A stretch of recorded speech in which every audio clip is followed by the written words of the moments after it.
कांग्रेस आलाकमान के फैसलों से खफा कुमारी शैलजा को लेकर सियासत लगातार गरमाई हुई है। कांग्रेस में गुटबाजी का फायदा अब बीजेपी उठाना चाहती है। हरियाणा के पूर्व मुख्यमंत्री और केंद्रीय मंत्री मनोहर लाल खट्टर ने चुनाव के बीच कुमारी शैलजा को ऑफर दिया है। खट्टर ने उन्हें बीजेपी में शामिल होने का न्योता दे दिया है। हरियाणा के पूर्व मुख्यमंत्री मनोहर लाल ने कांग्रेस में गुटबाजी पर निशाना साधते हुए कहा कि पार्टी ने दलित नेता कुमारी शैलजा का अपमान किया है। शैलजा को गाली तक दी गई और अब वह घर बैठी हैं। कांग्रेस के वरिष्ठ नेता भूपेंद्र सिंह हुड्डा और गांधी परिवार को उनका अपमान करने के बाद भी शर्म नहीं आ रही है। दलित समुदाय की तरफ इशारा करते हुए उन्होंने कहा कि एक बड़ा वर्ग सोच रहा है कि क्या करें। हम अपने साथ कई नेताओं को लेकर आए हैं और हम उन्हें भी अपने साथ लाने के लिए तैयार हैं। तो दूसरी तरफ कार्यवाहक सीएम नायब सिंह सैनी ने कहा है कि कांग्रेस के लोगों द्वारा कुमारी शैलजा को मानसिक रूप से प्रताड़ित किया गया है। कुमारी शैलजा कांग्रेस पार्टी की सीनियर लीडर है। अगर उन्होंने यह कह दिया कि वो मुख्यमंत्री बनना चाहती है तो इसमें गलत क्या है। कुमारी शैलजा की खामोशी से हुड्डा खेमे में खलबली मची हुई है, क्योंकि उनकी चुप्पी का कांग्रेस को नुकसान उठाना पड़ सकता है और हुड्डा खेमे को सत्ता पाने की चाहत से दूर कर सकता है। आपको बता दें कि कुमारी शैलजा अनुसूचित जाति से आती है और वो हरियाणा में कांग्रेस का बड़ा दलित चेहरा है। हरियाणा में 17 रिजर्व सीटें हैं। इसके अलावा सिरसा और फतेहाबाद की विधानसभा सीटों पर कुमारी शैलजा का सीधा प्रभाव है। ऐसे में करीब 21 विधानसभा सीटें हैं जहां कुमारी शैलजा अच्छा होल्ड रखती है।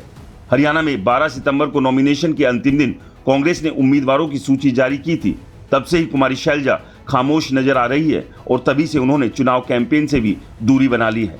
ऐसे में सबसे बड़ा सवाल यह है कि कुमारी शैलजा की इस अनदेखी के बाद कुमारी शैलजा की ये चुप्पी कांग्रेस के लिए कितना बड़ा नुकसान खड़ा कर सकती है, क्योंकि हरियाणा के विधानसभा चुनाव में कांग्रेस पहले से ही गुटबाजी और भीतरघात से परेशान है और उस सब के बीच कांग्रेस की एक बड़ी नेता अगर इस तरह से नाराज होती है तो जाहिर सी बात है कांग्रेस का जीत का वो सपना टूट सकता है जिसे वो पिछले 10 साल से देखती आ रही है। लेकिन इस सब के बीच सबसे बड़ा सवाल यही है कि आखिरकार क्यों कांग्रेस हाईकमान ने कुमारी शैलजा की अनदेखी की। कुमारी शैलजा को लगा था लोकसभा चुनाव में टिकट बंटवारे में उनकी अनदेखी हुई, लेकिन कांग्रेस हाईकमान विधानसभा चुनाव में ऐसा नहीं करेगा। लेकिन हुआ वही जो भूपेंद्र सिंह हुड्डा चाहते थे और टिकट बंटवारे में पूरी तरह से भूपेंद्र सिंह हुड्डा की चली। कुमारी शैलजा के नाम मात्र समर्थकों को ही टिकटें मिल पाई, जिससे वो खासी अब नाराज है।